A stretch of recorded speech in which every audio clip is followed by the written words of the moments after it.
오늘은 야갸씨라는 작가가 쓴 홈고잉이라는 책을 소개해 보려고 합니다.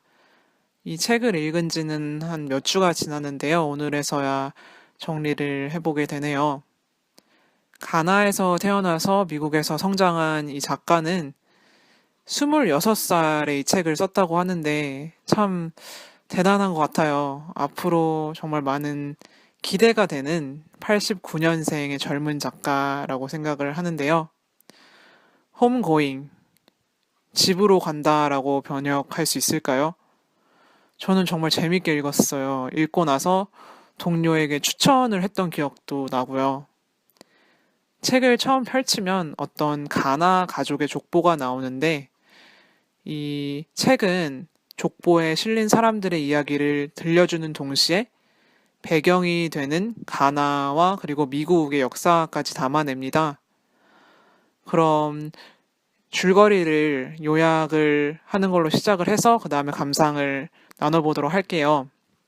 음, 판티 부족과 아산티 부족으로 이뤄진 아칸 사람들, 즉 가나 원주민들이 가나에 온 영국 사람들과 교류하며 시작된 노예 매매가 이 대서사의 서막을 알립니다.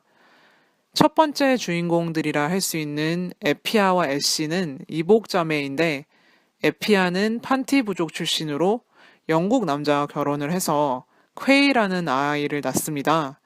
그리고 이 퀘이는 아산티 여자와 결혼해 제임스라는 아들을 낳고 제임스는 자라서 노예 매매라는 부끄러운 가업을 짊어지기 싫어 그 자신의 어떤 위치에서 도망을 치고요. 그래서 아코수아라는 어떤 평범한 여자와 결혼을 해서 아비나라는 딸을 낳습니다.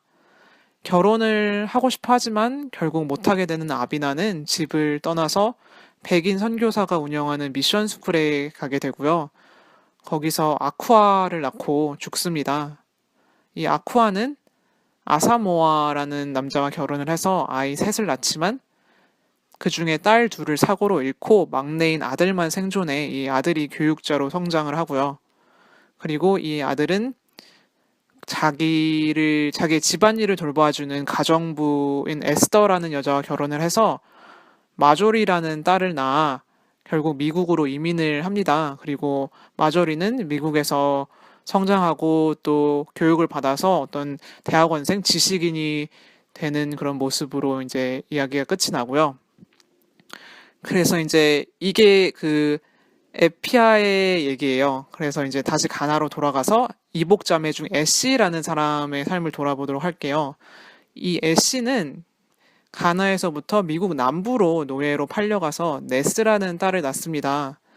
네스는 아프리카에서 막 도착한 샘이라는 남자와 함께 코조라는 아들을 낳고요. 그리고 이들이 그 코조를 데리고 주인으로부터 도주하던 길에 잡혀서 결국 이 부모들은 죽고 아들만 살아요. 그래서 이 코조가 커서 나중에 안나라는 여자와 결혼을 하고 아이들을 낳는데, 안나는 막내 H, 그러니까 이름이 H예요. 그 알파벳 H와 함께 어느 날 납치돼서 이렇게 사라져요. 그래서 이제 H의 삶을 우리가 따라가게 되는데 그는 커서 광부가 되고 딸 윌리를 낳습니다. 그리고 윌리는 성장을 해서 로버트라는 사람과 결혼을 하고 또 뉴욕으로 이주를 하게 되는데요. 남쪽에서 뉴욕으로 가는데 어떤 인종차별, 그런 인종 갈등의 문제로 헤어집니다. 그리고 이제 윌리는 어, 아들이 한 명 있는데 이 아들의 이름이 소니인데 이 소니가 커서 가수로 활동하고 있는 아만이라는 여자와 만나서 마커스라는 아들을 낳고 이 마커스가 성장을 해서 아까 그 얘기했던 마조리, 그러니까 가나에서 온 마조리와 함께 만나는 것으로 이야기가 막을 내립니다. 정말 어마어마하죠.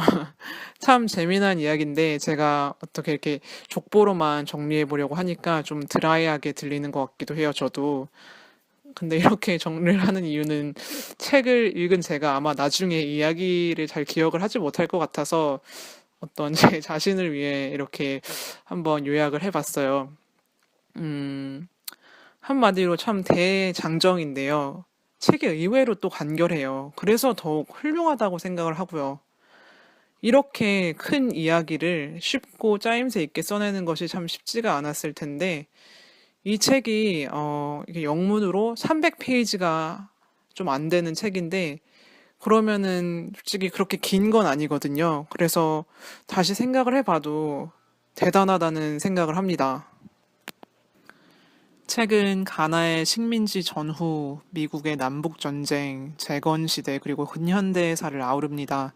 식민지 때문에 갈기갈기 찢어진 민족, 가족의 몰락, 흑인 정체성의 혼란, 그리고 노예제도와 인종차별로 평생 고통받는 미국의 흑인들, 굵직한 이슈가 거의 다 다뤄진다고 보면 될 것 같아요. 윌리라는 그 책 속에 나오는 여자가 아들 소니를 두고 하던 말 중에 이런 게 있어요. 자신의 운명을 선택하지 못하는 운명을 갖고 태어난 걸 이미 알고 있었던 것처럼 분노로 가득 찬 아이였다고.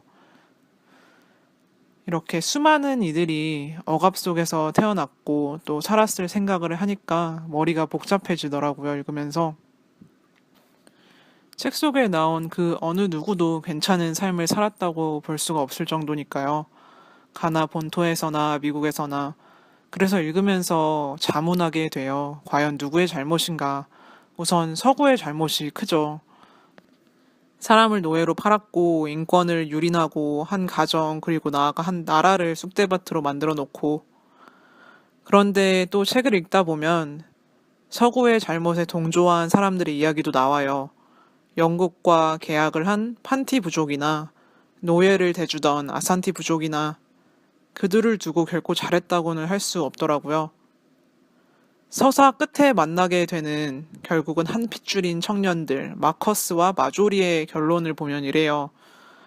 마지막 순간에 그들은 각자가 두려워하던 물, 그리고 불을 마주합니다. 그 광대한 자연 안에서, 시간의 흐름 안에서 좀 더 나은 곳으로 가기 위해 있는 힘껏 그 자연을 다스리고 다듬을 것을, 그리고 그 자연과 마주할 것을 다짐하는 듯한 그런 모습을 보게 되는데요. 음, 이미 일어난, 이미 일어나 버린 뼈아픈 역사는 노상 그들과 함께 하죠. 어떤 사람이든 마찬가지일 것 같아요. 그래서 괴롭고 또 때로는 분노를 하기도 하고요. 하지만 현실을 지워버릴 수도 없는 일이죠. 그렇다면 현실을 직시하고 그런 현실을 만들어낸 역사의 진실을 찾아가며 살아가는 수밖에 없는 것 같아요. 최선을 다해서. 어, 홈고잉 정말 재밌고 의미 있는 에너지가 넘치는 이야기였습니다.